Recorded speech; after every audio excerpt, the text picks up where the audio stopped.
Nous allons maintenant revenir en France après ce long chapitre italien. On est parti, rappelez-vous, de Pépin le Bref. Donc, on a fait un bond de plus de 1000 ans en arrière, jusqu'en 1848-49. Et nous revenons maintenant en France où, à la suite des événements italiens, on va voir que ça va être le prétexte pour rétablir l'ordre et donc un régime plus autoritaire, bien que toujours républicain. Alors en France, les catholiques sont satisfaits, ils disent bravo Louis-Napoléon Bonaparte.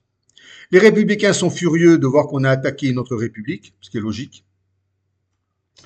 Et de cette furie, Ledru-Rollin va essayer de s'en emparer, c'est important ça pour lui, parce qu'il va arguer d'un article de la Constitution, à savoir la République française respecte les nationalités étrangères, elle n'emploie jamais ses forces contre la liberté d'aucun peuple, pour attaquer le gouvernement devant la Haute Cour de justice, qui a été créée par la Constitution donc du 4 novembre 48, et dire le gouvernement s'est mis hors la loi en attaquant l'Italie. Ça pouvait se défendre, puisque le texte est assez clair ici.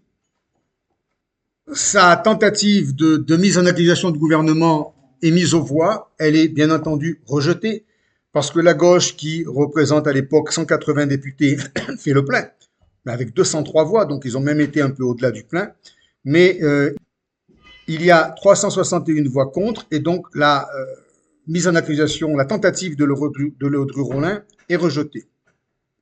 Les députés de la montagne se réunissent et décident à ce moment-là, alors quand je dis les députés, les chefs, c'était Ledru-Rollin, Félix Piat, on va en dire un mot sur Félix Piat tout à l'heure, qui est ici, et on l'a déjà vu, Victor Considérant, j'en avais déjà parlé précédemment. Il décide d'organiser pour le lendemain une manifestation légale et pacifique. Il compte, ces leaders républicains, sur une forte mobilisation populaire. Et là, ils vont se tromper contre l'expédition à Rome. Ils pensent que le peuple est choqué et que les gens vont réagir. Le 13 juin, ils organisent cette manifestation. Ils attendent beaucoup de monde sur les grands boulevards à Paris, mais une faible mobilisation de 5 à 6 000 personnes les met en porte-à-faux, au lieu de quoi il y a un grand quadrillage militaire de la capitale, parce que Louis-Napoléon Bonaparte et son gouvernement ne se laissent pas faire et anticipent les possibles débordements populaires ou insurrectionnels. Les manifestants voulaient atteindre le palais Bourbon en masse pour protester. Devant les faibles effectifs de la manifestation et devant le dispositif militaire, ils se replient vers le Conservatoire national des arts et métiers, parce qu'il était là, sur leur trajet, dans l'intention d'y former un comité insurrectionnel. Mais on voit bien que, faute de soutien populaire, cette tentative va être vouée à l'échec. Renoncer à aller à marcher jusqu'à l'Assemblée nationale, c'est en fait un aveu de faiblesse. Vers 16 heures, le CNAM, puisqu'ils sont dans les locaux, est encerclé par la troupe, et vers 17 heures, les organisateurs déclarent la dissolution et tentent de fuir pour échapper à la prison. 34 députés, alors Ledru-Rollin va s'enfuir à l'étranger, mais 34 députés montagnards, parce que ce sont les députés de la montagne, qui font de mémoire 25 à 24 à 20, autour de 25% des voix. 34 députés de la montagne sont arrêtés et traduits en justice, et autant dire que la gauche est brisée politiquement, puisque même l'expédition en Italie ne suffit pas pour mobiliser la foule, parce que la gauche sans la foule n'existe pas. Ce qui fait la force de la gauche, historiquement, c'est la masse populaire qui est derrière. Voilà. Donc la gauche est brisée politiquement. Félix Piat, un petit mot sur Félix Piat. Bon, il n'a pas joué un grand rôle là. Il est c'est un intellectuel révolutionnaire. Il est originaire de Vierzon, c'est pas très loin d'ici. C'est un républicain proche du socialisme. Il va fonder un parti d'extrême gauche de l'époque qui s'appelle la Commune révolutionnaire. Il va adhérer, et ça on le verra plus tard parce qu'on va beaucoup en parler, domaine où Michel aura beaucoup à dire. Il va adhérer à l'Association internationale des travailleurs, la fameuse AIT, qui est la première internationale des travailleurs. C'est sentimental d'en parler aujourd'hui avec les grands hommes, Bakounine notamment, etc., qui représentent le mouvement ouvrier alors là, c'est la fin du 19e encore, on n'est pas encore au 20e siècle, hein, 1864. Il va être élu à la Commune de Paris, et ensuite il va être député de Marseille. Donc à la fin de sa vie, il est élu député de Marseille, mais et à Marseille, moi qui viens de Marseille, je sais qu'une rue, une école et une cité portent son nom. Je vous ai mis ici la cité Félix Piat à Marseille, une véritable forteresse hein, au niveau architectural. Hein, voilà. Et donc cette cité, pour la petite histoire, a servi de décor au film Bac Nord. Pour ceux qui ont vu Bac Nord, une partie du film se passe une partie seulement, à la cité Félix Piat. Voilà pour Félix Piat, on en reparlera au niveau de la commune. L'Assemblée nationale réactionnaire et conservatrice utilise cet échec de la gauche du 13 juin pour mettre un coup de verrou et faire passer plusieurs lois antisociales que nous allons voir maintenant, rapidement. Hein. Le 13 juin 49 marque un premier basculement de régime. Là, la majorité conservatrice se dit maintenant ça suffit, la République de 48, ça commence à bien faire, on va verrouiller tout ça, on va en finir avec l'esprit de 48. Ça, c'est l'objectif avoué. Alors, quand on dit loi antisociale, c'est toujours pareil. État de siège est décrété à Paris pendant une semaine, jusqu'au 19 juin. C'est-à-dire que l'armée cumule les pouvoirs de police et de justice. On vous attrape dans la rue, c'est tribunal militaire. Attention, vous risquez d'être fusillé. Donc, ça calme l'état de siège. Donc, ça calme bien les gens. C'est ce qui s'est passé à Alger en janvier 57. Quand Massu a débarqué, a défilé à Alger avec les parachutistes, c'était l'état de siège. C'est-à-dire l'armée s'occupait de tout, y compris les tâches de police et de justice. Arrestation de nombreux militants, surveillance des quartiers populaires, surveillance policière donc des opposants, des nombreuses condamnations pleuvent au niveau des tribunaux, prisons, amendes. Une loi sur la presse, bien entendu, va augmenter les cautionnements, c'est-à-dire que pour que le journal existe, il faut payer plus cher, ce qui va éliminer tous les petits journaux populaires de quartier et autres qui prônaient souvent des idées républicaines. Des poursuites judiciaires sont engagées contre les journaux. Là, il y a une belle faute à contre. Il faudra que je la corrige. On ferme les clubs républicains, on interdit les réunions politiques. On ne reconnaît ni le droit au travail ni le droit de grève. On peut être licencié pour raisons politiques. Et toute action collective peut être assimilée à un trouble à l'ordre public. Attention. Hein. Ce qui veut dire que là, vous passez devant le tribunal. Et globalement, à la place d'une revendication sociale, ce parti de l'ordre prône un encadrement moral fondé sur la foi, la discipline et l'obéissance, fondé sur la foi. Donc on revient ici aux priorités, donc retour au catholicisme. Ben oui. Quand on dit les lois antisociales, on n'est pas loin de la sensibilité de la dictature, c'est ça. Voilà. Ensuite, la loi Fallou, alors ça c'est un an plus tard, on passe en mars 1850. La loi Fallou, c'est la grande loi de liberté d'expansion de l'enseignement privé. C'est ce qui va permettre le développement de l'enseignement catholique en France. Parce qu'on considère que l'école publique forme trop de petits révolutionnaires, et donc on va promouvoir l'enseignement catholique en disant on va former des croyants.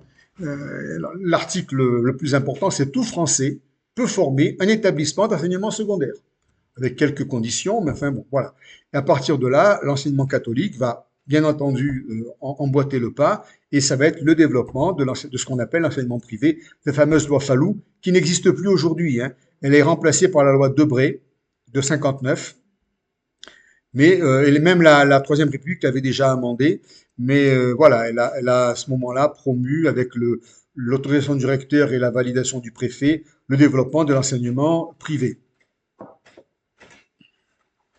Et ça encore, la loi Fallou, bon, Louis-Napoléon Bonaparte, ça n'a pas trop choqué, mais la majorité, là ils font une faute, du Parti de l'Ordre, qui je rappelle est à une majorité absolue substantielle, je dirais promeut la loi de trop, c'est la loi électorale du 31 mai 1850.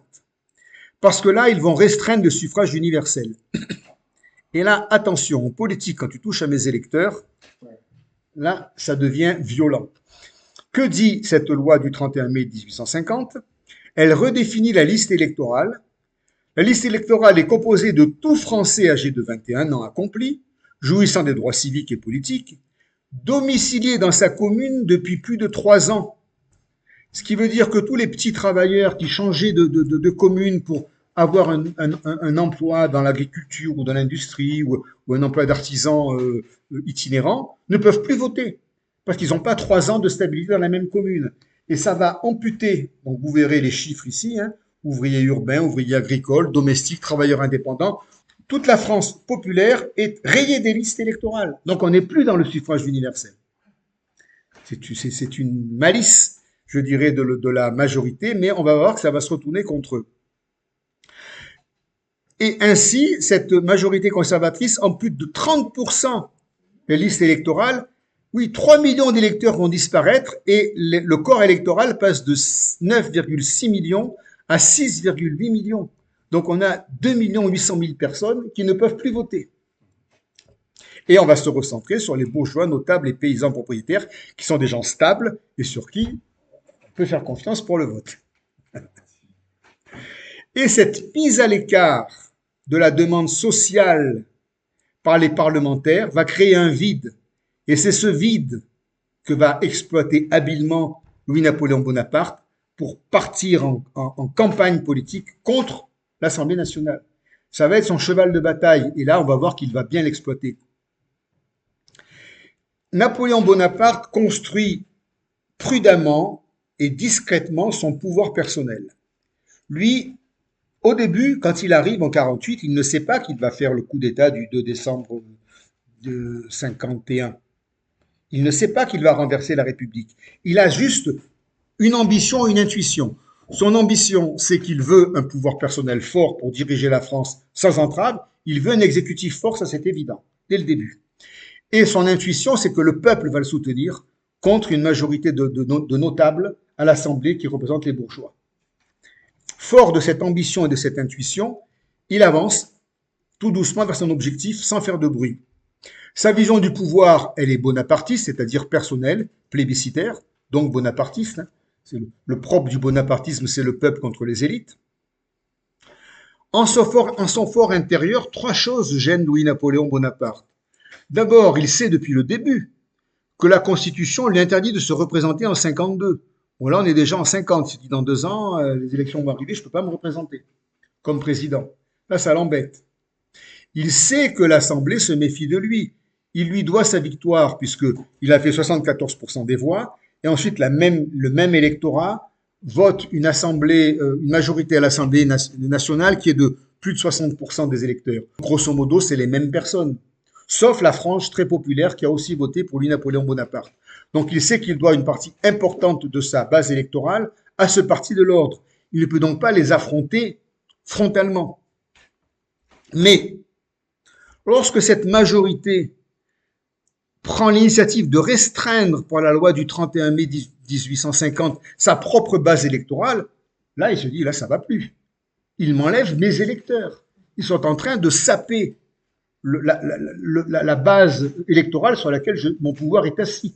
Et c'est ça qui va le décider à franchir le Rubicon et à se retourner contre l'Assemblée, fût-ce d'une manière illégale. On va le voir ça dans le détail. Enfin, il reste, ça c'est sa marque de fabrique psychologique, il est prudent, méfiant et secret. Donc il avance prudemment en essayant de dissimuler ses véritables objectifs. Il sait que cette vague conservatrice l'a placé en tête de la République et il en tient compte, il ne fait pas d'erreur. Alors que la majorité en a fait une, c'est cette fameuse loi du 31 mai 1850. On va y revenir. Quelles sont les différences entre le parti de l'ordre et le projet bonapartiste? Il est bon de les résumer pour que les choses soient claires. Le parti de l'ordre est un régime parlementaire, comme quoi le régime parlementaire n'est pas forcément de gauche. Voilà. Régime parlementaire, alors que Louis-Napoléon Bonaparte veut un exécutif fort. Déjà, ils ne sont pas d'accord sur la dimension constitutionnelle de la République, ou du régime. Le parti de l'ordre est pour une domination des élites par les élites, pour les élites, alors que le projet bonapartiste, c'est la légitimité issue du peuple. C'est un plébiscitaire, il veut s'appuyer sur le peuple. Le Parti de l'Ordre veut restreindre logiquement le suffrage universel, alors que Louis-Napoléon Bonaparte veut l'étendre. Il aurait même été favorable au vote des femmes, je pense. Il est pour l'utilisation du suffrage universel, c'est son argument majeur. Enfin, le Parti de l'Ordre n'exclut pas une possible restauration monarchique, pourquoi pas un retour à la royauté, constitutionnelle certes, alors que le projet bonapartiste, c'est une restauration impériale. Voilà en 4 axes à peu près les grandes différences qui font que bien, sa majorité va devenir son opposition au fil du temps. Alors, quelle est la situation à partir du 13 juin 1949? L'Assemblée nationale lui a rendu un bon service, c'est qu'elle a éliminé la gauche radicale. Parce que la gauche radicale, tôt ou tard, Napoléon savait qu'elle allait s'opposer à lui. Là, elle a été éliminée, donc ça fait sur sa route un obstacle de moins. La peur sociale domine toujours le pays. On a peur de l'insurrection ouvrière. Les campagnes françaises ne veulent pas d'insurrection ouvrière. Ça, il le sait. L'ordre règne dans le pays et c'est apprécié. Ça, il le sait aussi. Et enfin, il sait que le Parti de l'Ordre ne veut pas entrer en conflit avec l'exécutif, d'autant qu'il a été élu avec 74% des voix. Il est fort, lui, Napoléon Bonaparte, dans sa posture de président. Il sait que le Parti de l'Ordre ne va pas prendre l'initiative des hostilités. Et là, il fait une bonne analyse de la situation. En conséquence, il ne rompt pas, il ne va pas se créer un adversaire artificiellement, mais il va installer très progressivement son pouvoir personnel. Et il va réussir. Alors déjà, le 31 octobre 49, donc assez tôt, ça fait même pas un an qu'il est président. Il a été élu en décembre 48, et bien moins d'un an plus tard, il avait choisi comme Premier ministre Odilon Barrot, qui représentait le Parti de l'Ordre. Un an plus tard, il remercie Odilon Barrot et il le remplace par Alphonse Henri d'Hautpoul, qui est un général docile, conservateur et qui n'a aucune ambition politique, qui va donc obéir au président. Il met Odilon Barrot de côté, mais on verra qu'il aura le souci de compenser, pour ne pas mécontenter le Parti de l'Ordre, cette décision par une autre décision qui va un petit peu contrebalancer. Pour le reste de son gouvernement, Louis-Napoléon Bonaparte choisit soit des techniciens sans ambition, voilà. Lui, il veut des hommes qui sont des bons techniciens à leur poste ministériel, mais en fait, un ministre, c'est ça, théoriquement. Un ministre qui dirige une administration doit être un spécialiste de son administration, un bon juriste à la justice, quelqu'un qui connaît bien le système policier à l'intérieur, etc., etc., un bon pédagogue à l'éducation nationale. Donc, l'idée des techniciens sans ambition politique, quelque chose qui n'est pas répréhensible quand on veut gouverner un pays. Ça, premier profil. Deuxième profil, des hommes de confiance. Bien entendu, il veut pouvoir s'appuyer sur des hommes à lui dans les événements qui vont suivre. Et troisième profil, des candidats qui vont aussi rassurer le Parti de l'Ordre parce qu'il ne veut pas, pour l'instant, effrayer sa majorité présidentielle. Alors voilà quelle va être la composition de son deuxième gouvernement. Déjà, à l'intérieur, il nomme Ferdinand Barrot, c'est le frère d'Odilon Barrot. Donc il remercie gentiment Odilon Barrot comme Premier ministre, mais il met son frère à l'intérieur, ce qui rassure. Là, on est dans la colonne qui rassure le Parti de l'Ordre. Voilà. Également, il met aux affaires étrangères Alexis de Tocqueville. Alors ça rassure le Parti de l'Ordre parce que Alexis de Tocqueville est bien perçu comme un démocrate mais conservateur et il a une dimension intellectuelle qui rassure les notables. Et il a une charge difficile, Alexis de Tocqueville, c'est régler la question italienne. On verra hélas qu'il ne va pas réussir. Mais là, on peut penser que Louis-Napoléon Bonaparte a vraiment envie que son ministre règle la question avec l'Italie. Et donc, il nomme le meilleur qui puisse être nommé à ce poste, c'est Alexis de Tocqueville. C'est un peu un homme à part dans le gouvernement. Il rassure le Parti de l'Ordre, mais il a aussi une dimension incontestable, Tocqueville, dans cette mission. Les techniciens compétents mais dociles, alors déjà le Premier ministre Henri d'Hautpoul est un général qui va obéir. À la guerre, il met un autre général, Jean-Paul Adam, Schramm, mais qui va être vite remplacé, enfin vite non, en 51 seulement, par cette fois-ci un général tout à fait bonapartiste, Armand Leroy de Saint-Arnaud. Donc là, il commence par un technicien neutre, et il va le remplacer ensuite par un bonapartiste, mais seulement 2 ans plus tard. Et aux travaux publics, il met Pierre Magne, qui est un technicien efficace chargé de la modernisation du pays. Et les travaux publics, c'est une partie importante aussi du ministère de l'Intérieur, parce que l'Intérieur, c'est pas que la police, c'est aussi l'aménagement du territoire à l'époque. Et donc là, on peut dire qu'il y a une association avec les travaux publics. C'est les travaux publics, par définition, c'est l'aménagement du territoire. Et là, il met un technicien qui a fait ses preuves et voilà, qui va obéir au président. Enfin, les piliers du bonapartisme. Alors, aux finances, c'est Achille Fould, qui est chargé de rassurer la bourgeoisie, mais qui est un homme du président. Et à la justice, Eugène Rouher, qui est un juriste rigoureux, un bon juriste, et qui va manipuler le droit de manière à favoriser l'exécutif. L'expression qui est de moi, c'est de dire que Rouher est le Cambacérès du neveu, puisque le tonton Napoléon Bonaparte, puis ensuite Napoléon, avait trouvé en Cambacérès l'homme qui a rédigé le Code civil, le grand juriste du consulat. Eh bien, je dirais que Rouher est le petit Cambacérès du neveu Louis-Napoléon Bonaparte. Voilà de comment se compose son gouvernement, son second gouvernement. On peut s'amuser à faire une comparaison entre les hommes de Napoléon Ier, enfin, de Bonaparte le premier, et les hommes de Louis-Napoléon Bonaparte, car on se rend compte que Louis-Napoléon s'inspire de la stratégie de son oncle pour mettre des hommes clés aux grandes fonctions régaliennes, parce que les grandes fonctions régaliennes, Napoléon les a pratiquement inventées. Voilà, c'était la police, la justice, les finances, la stabilité budgétaire. Voilà. À partir de là, le pays fonctionne bien et Napoléon était satisfait de cette situation.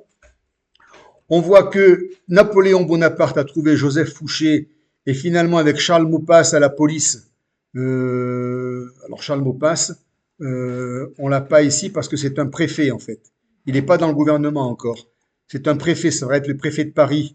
Donc, les missions sont les mêmes, l'ordre de la surveillance politique, le contrôle de la sécurisation de la société. C'est un petit Fouché qui est mis en place ici. Régis Cambacérès, finalement, est pas remplacé, mais lui succède Eugène Rouher à la justice avec les mêmes priorités. Faire du droit un instrument de pouvoir. Si on est un bon juriste et qu'on manipule le droit d'une manière virtuose, on en fait un instrument de pouvoir. C'est ce qu'a fait Cambacérès avec le Code civil, et c'est la mission d'Eugène Rouher. Et là, on voit que la procédure, le droit c'est la procédure, remplace l'opinion. Il y a l'opinion, et puis ah oui, mais c'est pas légal. Donc là, c'est le droit. Et le droit va prendre le pas sur l'opinion. Une opinion non légale n'a plus de validité, fût-elle légitime. C'est peut-être un peu la différence entre la légalité et la légitimité qui se profile ici. Aux finances, alors c'était Charles Gaudin, rappelez-vous, sous le consulat, c'est l'inventeur du franc germinal, c'est l'inventeur de la Cour des comptes. Il a fondé avec Napoléon la Banque de France. Donc Charles Gaudin, c'était le monsieur finance du directoire, du consulat. Là, on a Achille Fould aux finances avec comme mission la stabilité financière, l'organisation du trésor, la discipline budgétaire, ramener la confiance des propriétaires, des contribuables et des investisseurs. Ça aussi, c'est fondamental. Troisième fonction, donc régalienne, dont s'inspire Louis-Napoléon Bonaparte. Et enfin, l'administration, l'intérieur au sens large, l'administration territoriale, la modernisation liée au développement économique, où Chaptal, le grand scientifique Chaptal, était à l'intérieur. Et là, lui succède Pierre Magne aux travaux publics. Donc on voit que Louis-Napoléon Bonaparte s'inspire fortement de la stratégie de son oncle pour la gestion de l'État. Là, je parle du consulat, je ne parle pas de l'Empire. Deuxième axe donc de sa politique, il est conscient qu'il est temps d'aller au peuple. Dire maintenant, Louis-Napoléon Bonaparte va décider d'aller rencontrer le peuple pour consolider sa popularité. Il va organiser, à partir de l'automne 49, des visites, Normandie, l'Ouest, le Centre, des grandes villes en 1850, Lyon, Dijon, Strasbourg, Bordeaux, où il est reçu avec enthousiasme. Alors il aime bien les bains de foule, il cultive bien sa popularité. Bon, il a été élu avec 74% des voix, donc il est en droit de penser que les Français vont bien l'accueillir. C'est ce qui se passe. Les bains de foule se passent bien, on organise des cérémonies officielles, on entend des cris, vive Napoléon, vive le président, vive la République. On pense qu'en 49, le pays est encore majoritairement républicain. Donc il ne faut pas parler d'empire maintenant. C'est encore trop tôt. Ça va venir. Mais voilà. En tout cas, Louis-Napoléon Bonaparte est populaire. Les voyages sont organisés par les préfets.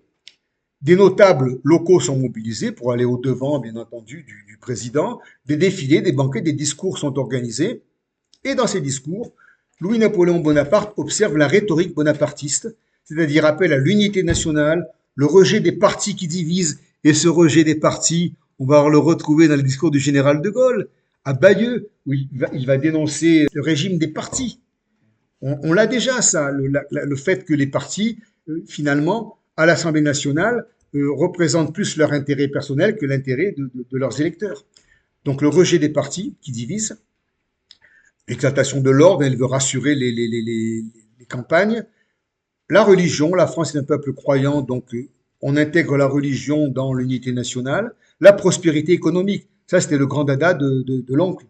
Louis-Napoléon, Bonaparte, pardon, voulait que le consulat soit une période de prospérité, ce qui lui a permis d'arriver à l'Empire. Il se présente comme un représentant direct du peuple. Il y a quelque chose d'un peu populiste là-dedans. Oui, ah ben oui, c'est populiste. Oui, nous sommes d'accord. Dès lors qu'on vise un pouvoir personnel fondé sur le plébiscite, on est dans une dynamique populiste. Mais le populisme a toujours été dénoncé par la gauche, sauf qu'elle n'a pas su mettre à la place quelque chose d'authentiquement démocratique. Mais là, pour l'instant, on est dans la préparation. Et le basculement stratégique arrive. Il arrive avec cette fameuse, là j'y reviens, la loi électorale du 31 mai 1850. Parce que c'est là que Napoléon va dire « on me pique mes électeurs ». Mais là, ça va plus du tout. Et là, il va rentrer en guerre, il va changer de stratégie, c'est un basculement. Pour lui, ça a été un choc politique, cette loi. Et 3 millions d'électeurs, il ne va pas se laisser dépouiller comme ça. Et là, il va rentrer en guerre contre sa propre Assemblée nationale. Il va se présenter dans ses discours comme le grand défenseur du suffrage universel, le grand protecteur du peuple. Il ne va pas hésiter à opposer le peuple à l'Assemblée nationale. Et là, il va commencer à montrer du doigt cette Assemblée qui remet en question le suffrage universel. Et comme par hasard, à l'été 1850, les premiers cris de « Vive l'empereur » arrivent. La foule, je dirais, ne se trompe pas. Elle a bien compris que la stratégie de Louis-Napoléon Bonaparte était d'aller vers peut-être une restauration de l'Empire. Mais elle ne le critique pas. Je parle de la foule de province, de la foule des campagnes. Je ne parle pas des ouvriers parisiens. Ce qu'il faut retenir, c'est une stratégie plus offensive à partir de l'été 1850. Il met ensuite des hommes à lui à place à des postes clés qui ne sont pas forcément des ministres. On a Charles de Morny qui est un de ses parents, c'est un demi-frère, qui va organiser le coup d'État du 2 décembre 51 et qui, en coulisses, va faire un travail important auprès des banquiers et des financiers, parce qu'il ne faut pas que le coup d'État s'accompagne d'une banqueroute. Il faut que ça suive derrière les grands financeurs de la nation.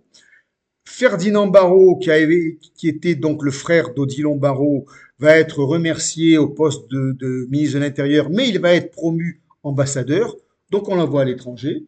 Pour lui, c'est une promotion. Et il met à la place Charles Giraud, qui est un juriste compétent, mais administratif, qui va être beaucoup plus... qui ne va pas représenter le parti de l'ordre. Et là, il coupe ses derniers liens avec le parti de l'ordre, Louis-Napoléon Bonaparte, tout en promouvant Ferdinand Barrot au rang d'ambassadeur, parce que c'est quand même une promotion par rapport à ministre. En douceur, il se détache du parti de l'ordre. 2 hommes encore vont venir à la rescousse. Armand Leroy de Saint-Arnaud, qui a sévi cruellement, durement dans la guerre d'Algérie, qui va devenir ministre de la guerre. Et lui, c'est un homme de main. Il va tenir l'appareil militaire au profit de Louis-Napoléon Bonaparte.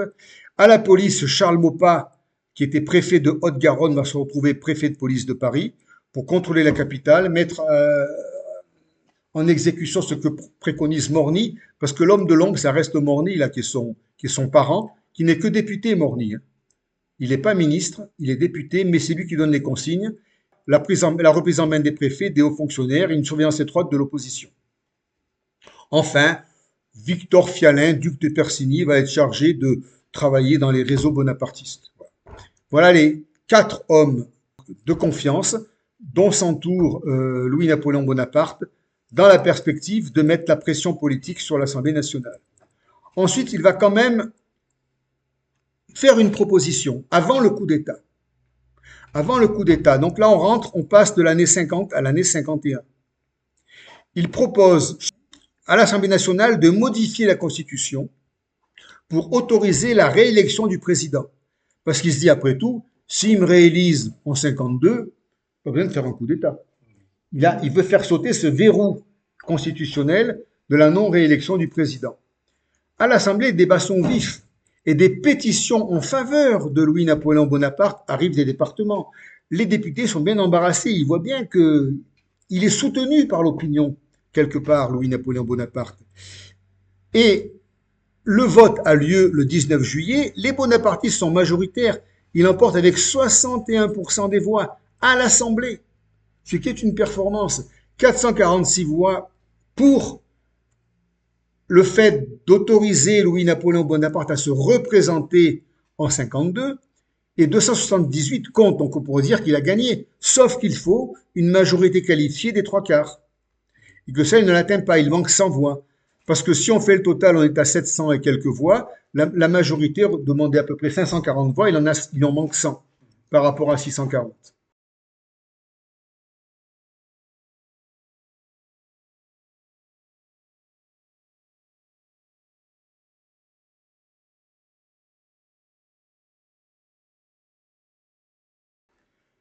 Les bonapartistes sont majoritaires, mais juridiquement, ils ne peuvent pas imposer la réforme constitutionnelle. Et dès lors, Louis-Napoléon Bonaparte constate que la voie légale lui est fermée. Là, on est à l'été 51, et il se dit, il ne me reste plus que le recours au coup d'État.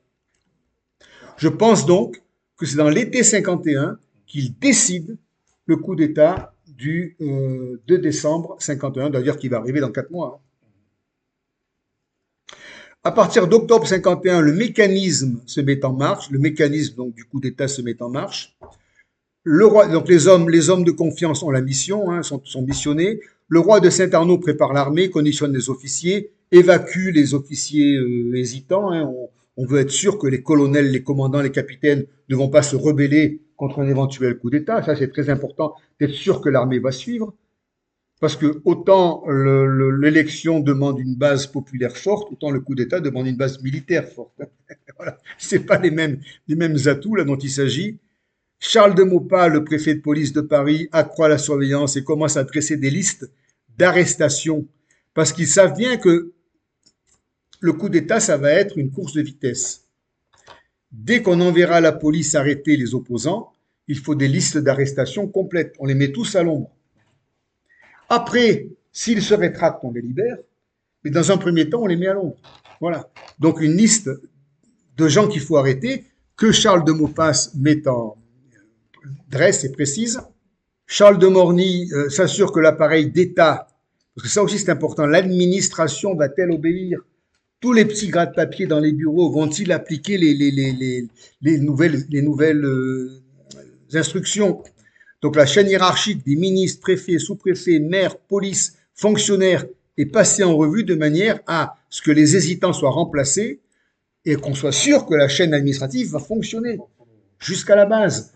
Les décrets sont rédigés à l'avance parce qu'ils vont tout de suite être placardés au mur, les décrets. Il ne s'agit pas de dire le jour du coup d'État, au fait, quel décret on va proposer. Donc tout est préparé à l'avance. Moi, je pense que la préparation a été plutôt bonne, si ce n'est les morts, évidemment, qui vont avoir lieu dans la rue. Mais il faut reconnaître qu'il a bien préparé son coup. Les instructions aux préfets sont prêtes, c'est-à-dire les préfets vont immédiatement recevoir des instructions. Pas le temps d'hésiter. Jacques Moccard, alors Jean-François Moccard, il me fait penser à Focard du régime gaulliste. C'est un peu l'homme de l'ombre. Il rédige les discours, il prépare les textes officiels, donc voilà, tout est prêt. Et à la fin octobre, entre la fin octobre et la mi-novembre, on ne sait pas exactement quand, mais c'est dans cette période-là, grosso modo, on va dire autour de la Toussaint, que Louis-Napoléon Bonaparte prend la décision définitive d'opérer le coup d'État et de choisir la date du 2 décembre 51. Pourquoi cette date? C'est la date anniversaire du couronnement de Napoléon, 2 décembre 1804. C'est la date anniversaire de la victoire d'Austerlitz, la victoire symbolique de l'Empire, 2 décembre 1805. Et Napoléon Bonaparte dit ce sera cette date-là qui marquera d'une manière symbolique mon entrée dans l'histoire. Il va masquer, grâce à la date, il masque le coup d'État, qui a un côté sordide quelque part, par la dimension historique. On s'inscrit dans la grande tradition de l'empereur. Les imprimeries sont mobilisées, parce qu'il faut que les imprimeries tournent au bon moment. Les proclamations sont rédigées, les plans d'arrestation sont prêts. Dès lors, tout est prêt. Et on peut dire que le secret a été bien gardé. C'est ça qui est le plus étonnant. Voilà. Alors, ils se doutent de quelque chose. Les députés sentent que Louis-Napoléon Bonaparte prépare quelque chose, mais ils ne savent pas quand, ils ne savent pas avec qui. Ils ne s'attendent pas à ce que ça arrive si vite. C'est au niveau de la date qu'il a fait fort, parce qu'ils pensent qu'il va se passer quelque chose au début de l'année 52, au moment des élections, qu'il ne sera plus candidat. Voilà. Mais ils ne s'attendent pas à ce que dès la fin de l'année 51, ce sera le 2 décembre, c'est tôt pour la fin de l'année. Il n'attend pas le 25 décembre. Hein. Voilà. Dans la nuit du 1er au 2 décembre, que se passe-t-il? La police, toujours pleine de malice, comme disait ma mère, la police part au domicile des députés, donc dans la nuit, hein, je pense que ça s'est fait entre 5 et 6 heures du matin. Thiers est mis en arrestation, Cavaignac, des hommes forts dont tu parlais, est mis en arrestation, Champ-Garnier est mis en Lamoricière, tous les hommes forts du régime qui représentaient le parti de l'ordre sont arrêtés et mis à l'ombre pour le temps qu'il faudra. L'armée occupe les points stratégiques de la capitale. 3 décrets sont affichés partout dans Paris. Ils étaient prêts, ils sont affichés. Ils ont été imprimés dans la nuit. Donc, dissolution de l'Assemblée nationale. Deuxième décret, rétablissement du suffrage universel masculin. Et là, quand même, c'est paradoxal. Un dictateur qui rétablit le suffrage universel. C'est là qu'il y a eu faute politique de l'Assemblée nationale. Parce qu'elle est en porte-à-faux vis-à-vis du peuple. Le peuple ne va pas trouver que c'est un coup d'État. Il va trouver que c'est bien, on lui rend la parole. Et troisième décret, le prochain référendum. Louis-Napoléon dit, mais moi, je vais consulter le peuple. Je vais demander l'approbation du peuple. Et on verra, hein, sous le Second Empire, qui va être largement, on va être à 90% de oui. Voilà. Tout cela, donc, est préparé. Et les jours suivants, les députés qui tentent de protester sont arrêtés. Donc, la partie constitutionnelle, je dirais, institutionnelle est muselée. Il reste le peuple. Il y a quand même des républicains dans Paris. Et le 3 et le 4 décembre, ces pauvres républicains vont tenter de soulever Paris. Alors, il n'y a plus de chef, hein, puisque, si on se souvient, Raspail est en prison, Blanqui est en prison depuis le 15 mai 48, Le Dru-Rollin s'est sauvé, est en exil avec Félix Pett, etc. Donc, il n'y a plus de chef. Et c'est le peuple, sans chef, qui descend dans Paris et qui essaye, dans le 4 décembre, vers 13h40, entre 13h30 et 14h, de s'amasser sur les grands boulevards. C'est une foule réduite, hein, quelques milliers de personnes. Je vous ai fait ici un petit plan de Paris parce qu'on parle souvent des grands boulevards. Et en fait, on ne sait pas, quand on n'est pas parisien, on ne sait pas très bien où ça se passe. Donc, je préférais faire un plan pour que ce soit plus précis. En fait, les grands boulevards, ça va de la place Charles de Gaulle ici à l'Opéra Bastille ici. Mais à l'époque, ici en bleu, c'est ce qui a été fait après, plus tard, sous l'Empire, c'est Haussmann. C'est le boulevard Haussmann. Donc maintenant, ça fait partie des grands boulevards, mais à l'époque, ce n'était pas encore restauré. Les grands boulevards de l'époque où on parle partent de la Madeleine et vont jusqu'à la place de la Bastille. Et tous les 250 mètres, ça change de nom. C'est-à-dire qu'on a, par ordre géographique, hein, boulevard de la Madeleine, boulevard des Capucines, boulevard des Italiens, boulevard Montmartre, boulevard Poissonnière. Ouais, ça fait tout cet axe-là, qui fait plusieurs kilomètres. Poissonnière, Bonne Nouvelle, Saint-Denis, Saint-Martin, Temple et Beaumarchais. C'est ça les grands boulevards. Quand on dit le peuple de Paris utilise les grands boulevards, en fait, ils ont été construits à partir de Louis XIV sur les ruines des enceintes médiévales de Paris. Voilà. Ce pauvre peuple de Paris va se trouver concentré ici, le 4 décembre, Faubourg Montmartre, peuple de Paris, la partie ouvrière des peuples de Paris, voilà, boulevard Poissonnière, boulevard Bonne Nouvelle, porte de Saint-Denis, rue Saint-Denis, rue Richelieu. Tout ça se trouve dans ce périmètre-là. Et hélas, ils vont être fusillés par la troupe. Parce que se passe-t-il? On donne les sommations d'usage, mais comme la foule crie, hurle, on pense que les sommations ont pu ne pas être entendues, et à un moment donné, à 15h30, après les sommations, on ouvre le feu. 350 victimes, ça aurait pu être pire, mais enfin, c'est déjà beaucoup.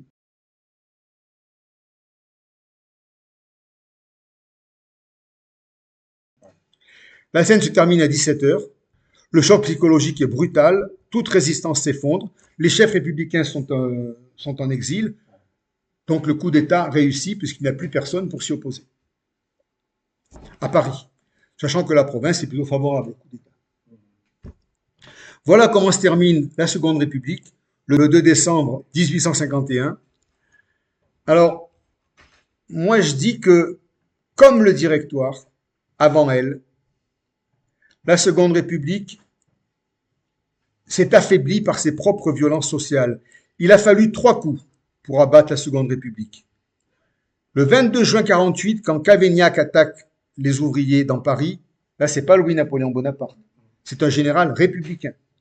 Le 13 juin 1949, quand on attaque dans la rue les émeutiers qui veulent défendre la République italienne, là, c'est déjà Louis-Napoléon Bonaparte, mais c'est le parti de l'ordre qui donne l'ordre. Il est resté à finir le travail le 2 décembre 1951. Je pense que Louis-Napoléon Bonaparte a terminé l'œuvre du parti de l'ordre, qui était de faire tomber la Seconde République. Parce que cette République conservatrice et autoritaire n'était pas viable en soi, puisqu'elle ne pouvait pas s'accommoder du suffrage universel. Lui se fait fort de fonder un régime qui ne sera peut-être plus républicain, mais qui va s'accommoder du suffrage universel. Bon, voilà. Louis-Napoléon Bonaparte donne le coup de grâce à la Seconde République, je dirais celle de février 1948, comme Napoléon Bonaparte avait donné le coup de grâce à la République avec le coup d'État du 18 Brumaire de l'an 4, je crois que c'était le 9 décembre 1999, parce que le Directoire avait déjà fait 3 ou 4 coups d'État anti-démocratiques contre les royalistes ou contre les jacobins pour se maintenir au pouvoir. Donc, Bonaparte a achevé le travail le 18 Brumaire, il faut le dire ça, c'est pas pour le disculper, mais c'était déjà bien entamé la démocratie à l'époque, de la même manière que Louis-Napoléon Bonaparte a achevé le travail du Parti de l'Ordre le 2 décembre 1951. On peut le regretter, mais il faut prendre en compte tout ce qui s'est passé avant pour avoir une vision juste de cette période-là. Ainsi se termine la Seconde République. Je crois qu'on peut regretter février 1948, la Seconde République de Lamartine, mais ensuite l'évolution avec Cavaignac, on ne peut pas la regretter parce que les pires répressions ont eu lieu le 22 juin 1948 par le général Cavaignac, qui était un général républicain. Là, il y a eu des milliers de victimes dans la rue. Voilà. Voilà les faits historiques. Après, chacun jugera en son âme et conscience. Ainsi se termine la Seconde République et nous verrons le Second Empire plus tard. Avant le Second Empire, il faudra parler de ces révolutions européennes de 1848 en Italie, on l'a déjà vu, en Autriche, en Allemagne, et après viendra le Second Empire. Je vous remercie.